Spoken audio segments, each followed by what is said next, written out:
মাধ্যমে শুরু করতে চাই। আপনারা নিবন্ধনের জন্য ইতিমধ্যেই চূড়ান্ত আবেদন করেছেন। তার মধ্য দিয়ে আমরা বলতে পারি যে আপনারাও ভোটের মাঠে তার মানে চূড়ান্তভাবে নেমেছেন। এরই মধ্যে আপনাদের একজন কেন্দ্রীয় নেতা তিনি বলেছেন যে আগামী নির্বাচনে আপনারা 400-র মধ্যে 300 আসন পাবেন বা পেতে পারেন। এনসিপি পাবে যদি 400 আসন মানে নতুন করে হয় যে ঐকমত্য কমিশনের মাধ্যমে। তো সেই 300 আসন পাবার জন্য সব মিলে আগামী ভোটের জন্য কতটা প্রস্তুত এনসিপি? ধন্যবাদ এখন টেলিভিশনকে। আমরা ক্ষমতার পিঠা, ক্ষমতার কাঠামোতে সবাই অংশ নিতে চায়, অংশ গ্রহণ করতে চায়। সেই জায়গা থেকে মেটাফোরিক নাম খুব সুন্দর। দেখুন, আমাদের শুরুর দিকে আমরা যখন পলিটিক্যাল পার্টি আমরা ফর্ম করি, তারপরে আমাদের প্রথম এবং প্রধান যেই কাজটি ছিল সেটা হচ্ছে সারা দেশব্যাপী সাংগঠনিক বিস্তার এবং হচ্ছে আমাদের সাংগঠনিক শক্তিকে সুসংহত করা। এবং সেটির অংশ হিসাবে আমরা বেশ থানা পর্যায়ে, জেলা পর্যায়ে আমরা কমিটি দিয়েছি এবং নির্বাচনের যে প্রাথমিক যে শর্তাবলী রয়েছে সেই শর্তাবলী মেনেই হচ্ছে আমরা রেজিস্ট্রেশনটি করেছি।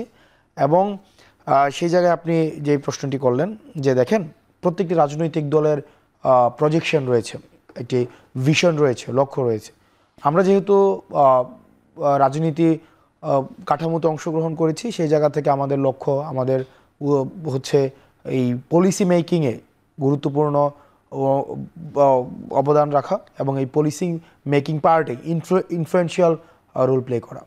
সেক্ষেত্রে কি মনে করেন এই বাংলাদেশের এত এত ভোট কেন্দ্র, এত এত আসন, মানে আপনাদের ওই সক্ষমতা কি হয়েছে? অন্তত ভোট কেন্দ্রে যে এজেন্ট দেয়া লাগে, আপনি জানেন হারুন ভাইয়ের কথা আমরা শুনবো, তিনি এই বিষয়ে অভিজ্ঞ, মানে সেই সক্ষমতা এনসিপির কি আছে পুরো বাংলাদেশে এই মুহূর্তে? দেখুন, রাজনৈতিক বাস্তবতায় দেখেন, আমরা হচ্ছে আমার দলের যিনি হচ্ছেন মুখ্য সমন্বয়ক রয়েছেন, আমাদের ভিশন দেখাবেন খুব স্বাভাবিক। আমরা খুব স্বাভাবিকভাবে, আপনি নিশ্চয়ই আমার কর্মী, আমার দলের নেতাকর্মীরা নিশ্চয়ই এটি শুনতে পছন্দ করবেন না, বা আপনি কি পছন্দ করবেন বা আপনি কি প্রত্যাশা করেন যে আমি বলবো আমরা মাত্র 3টা, 2টা, 5টা, 10টা, 20টা আসনকে লক্ষ্য করে আমরা এগোচ্ছি? একটা রাজনৈতিক দলের মূল লক্ষ্যই হচ্ছে ক্ষমতা কাঠামোতে ক্ষমতার পিঠা, আমরা যেটাকে ম্যাটাফরিকভাবে বলছেন, এই ক্ষমতার পিঠার অংশ নেওয়া।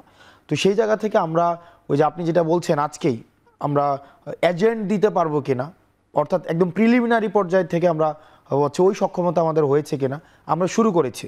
আপনি যখন দেখছেন আপনার কম্পারেটিভ অ্যাসেসমেন্ট যদি আপনি করেন, একটা 40 বছরের একটা রাজনৈতিক দলের সাথে আমার ফেব্রুয়ারি 28 তারিখের একটি রাজনৈতিক দলের, এটাই হচ্ছে আমাদের এক্সট্রা প্রিভিলেজ যে আমরা ওই কম্প্যারিজনটা, আমরা হচ্ছে আমাদের বেঞ্চমার্কটা আমরা তুলনা করার জন্য আমরা তাদেরকে পাচ্ছি যারা হচ্ছে, যেমন উনি রাজনীতি করেন আজকে 44 বছর, মানে উনি রাজনীতি করেন, যেটা হচ্ছে আমার বয়সের থেকে আরো হচ্ছে 17 বছর বেশি।